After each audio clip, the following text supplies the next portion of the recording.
സംഭവങ്ങൾ ഇവിടെ ദിനം പ്രതി അരങ്ങേറിക്കൊണ്ടിരിക്കുന്നത്.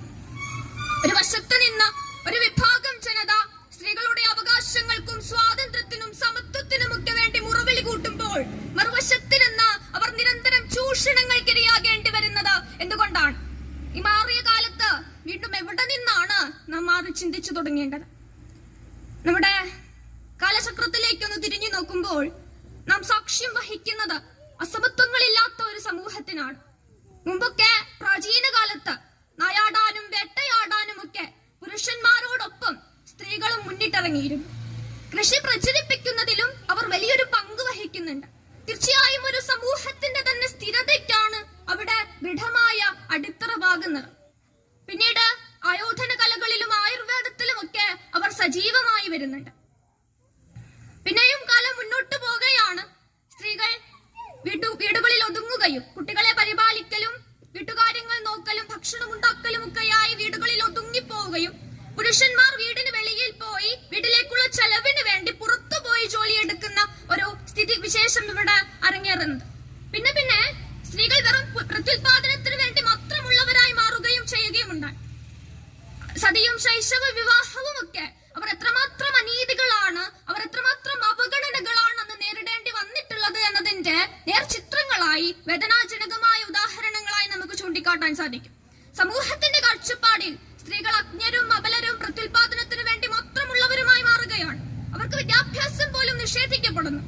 പിന്നീട് നവോത്ഥാന പ്രസ്ഥാനങ്ങളുടെ പ്രചരണ കാലത്തൊക്കെ രാജാറാം മോഹൻ റോയ് പോലുള്ള അനവധി നവോത്ഥാന നായകന്മാരുടെ പുരോഗമന ചിന്താഗതികളുടെ പുരോഗമന പ്രവർത്തനങ്ങളുടെ ഫലമായിട്ട് ഇത്തരത്തിലുള്ള സ്ത്രീകൾക്ക് നേരിടേണ്ടി വന്നിട്ടുള്ള അനീതികളും അനാചാരങ്ങളും സതിയും ശൈശവ വിവാഹവും ഒക്കെ വലിയൊരു പരിധി വരെ ഇവിടെ നിന്നും തുടച്ചു മാറ്റാനായി നമുക്ക് സാധിക്കുന്നുണ്ട്. വിദ്യാഭ്യാസം നിഷേധിക്കപ്പെട്ടിടത്ത് നിന്ന് പെൺകുട്ടികൾക്ക് വേണ്ടി പള്ളിക്കൂടങ്ങളും കലാലയങ്ങളും ഒക്കെ നിർമ്മിച്ചെടുക്കുകയാണ്. അത്തരത്തിൽ കഷ്ടതകളേറെ അനുഭവിക്കേണ്ടി വന്ന വലിയൊരു നീണ്ട കാലത്തിനൊടുവിൽ ചരിത്രത്തിന്റെ താളുകൾ മറിച്ച് നവോത്ഥാന പ്രസ്ഥാന കാലഘട്ടത്തിലേക്ക് എത്തുമ്പോൾ തീർച്ചയായും അത് നമുക്ക് കൂടെ ആശ്വാസമേകുന്ന തരത്തിലുള്ള മുന്നേറ്റമാണ് അവിടെ നടന്നു കഴിഞ്ഞിട്ടുള്ളത് എന്നത് വ്യക്തമാണ്. ഇനി സമത്വത്തിലേക്ക് എത്തുമ്പോൾ നമുക്കറിയാം, ഇളം തലമുറകളുടെ മനസ്സിലേക്ക് സമത്വത്തിന്റെ നല്ല പാഠങ്ങൾ പകർന്നു നൽകുന്നത് വിദ്യാലയ കാലഘട്ടത്തിന് മുന്നേ തന്നെ അത് വീടുകളിൽ നിന്നാണ്. ആഴത്തിൽ വേരൂന്നിയ ലിംഗവിവേചനത്തിനെതിരെ പോരാടാൻ വിദ്യാഭ്യാസം മാത്രം മതിയോ എന്ന് ചോദിച്ചാൽ പോരാ എന്ന് തന്നെയാണ് ഉത്തരം. വിദ്യാഭ്യാസം എന്ന് പറയുന്നത് കേവലം ഒരു ചവിട്ടുപടി മാത്രമാണ്. മറേണ്ടത്, മറ്റുമുണ്ടാകേണ്ടത് നാം ഓരോരുത്തരുമാണ്, നമുക്ക് ഓരോരുത്തർക്കുമാണ്.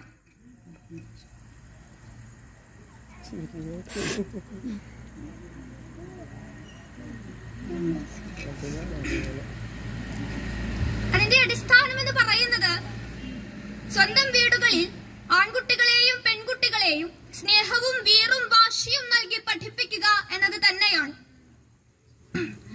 പെൺകുട്ടികൾ ഒതുങ്ങി വളരേണ്ടവരാണ് എന്ന പഴകിയ ചിന്താഗതികളോട് ശരിവയ്ക്കുന്ന തരത്തിലുള്ള പ്രവർത്തനങ്ങൾ, ശരിവയ്ക്കുന്ന തരത്തിലുള്ള പെരുമാറ്റങ്ങൾ ഇന്നും പല വീടുകളിൽ നിന്നും ഉയർന്നു കേൾക്കുന്നുണ്ട്. അതേസമയം ആൺകുട്ടികളുടെ മേലുള്ള നിയന്ത്രണങ്ങൾ പലപ്പോഴും പാലിക്കപ്പെടാതെയും പോകുന്നു.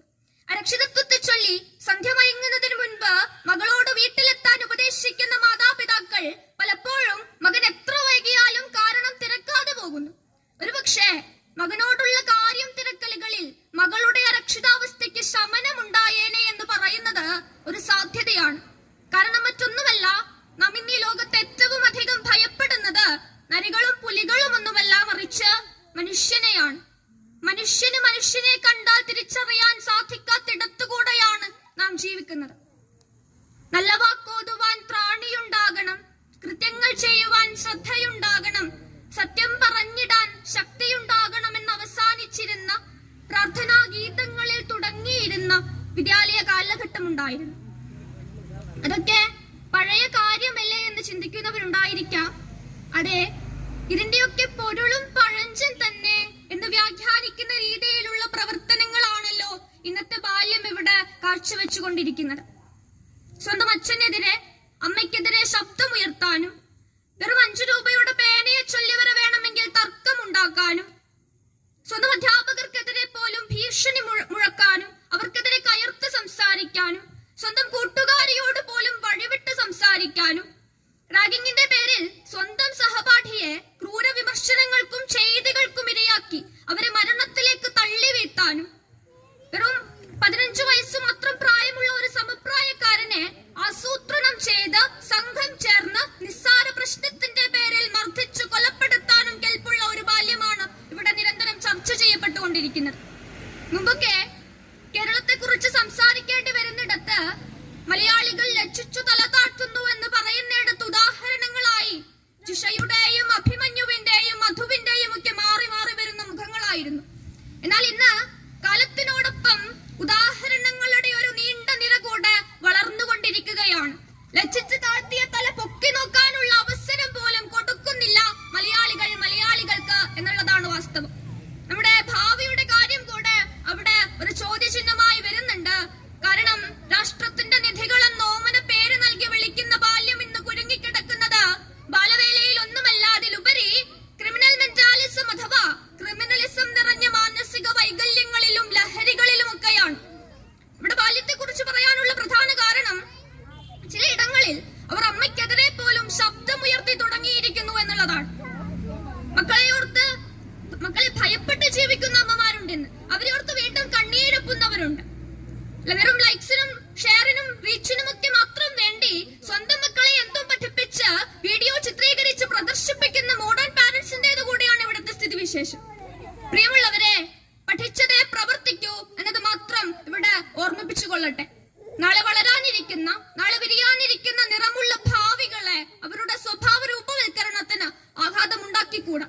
ഈ സമൂഹത്തിലെ വിദ്യാർത്ഥികളെ, കൗമാരത്തെ പ്രതിനിധീകരിക്കുന്ന ഒരു വ്യക്തി എന്ന നിലയിൽ തന്നെ പറയട്ടെ, ശരിയായ നിയന്ത്രണം എല്ലാ വീടുകളിൽ നിന്നും എല്ലാ കുട്ടികൾക്കും അനിവാര്യമായി വരുന്ന ഒരു ഘടകമാണ്. ഒരു സിനിമ കണ്ട് കഴിച്ചു തീർക്കാവുന്ന അത്താഴം വിളമ്പുന്ന കെട്ടിടത്തിനു പകരം ഒരു തീന്മേശ വട്ടത്തിലിരുന്ന് പറഞ്ഞു തീർക്കാൻ വിശേഷങ്ങളൊക്കെയും ഓർത്തെടുക്കുന്ന ഒരു വീട് സൃഷ്ടിക്കുക എന്നതാണ് പ്രധാനം. ലോകമറിയാനുള്ള അവസരങ്ങൾ ഇളം തലമുറകളിലേക്ക് പകർന്നു നൽകുക എന്നതാണ് പ്രധാനം. ഒരുപക്ഷെ ഒരു സുരക്ഷിതത്വത്തിന്റെയും അവകാശബോധത്തിന്റെയും ഒക്കെ ഭാവി അത് മെനഞ്ഞു വയ്ക്കുന്നുണ്ട്. ഇപ്പറഞ്ഞ സുരക്ഷിതത്വത്തിൽ തീർച്ചയായും സ്ത്രീ സുരക്ഷയും ഉൾപ്പെടുന്നുണ്ട്. പലപ്പോഴും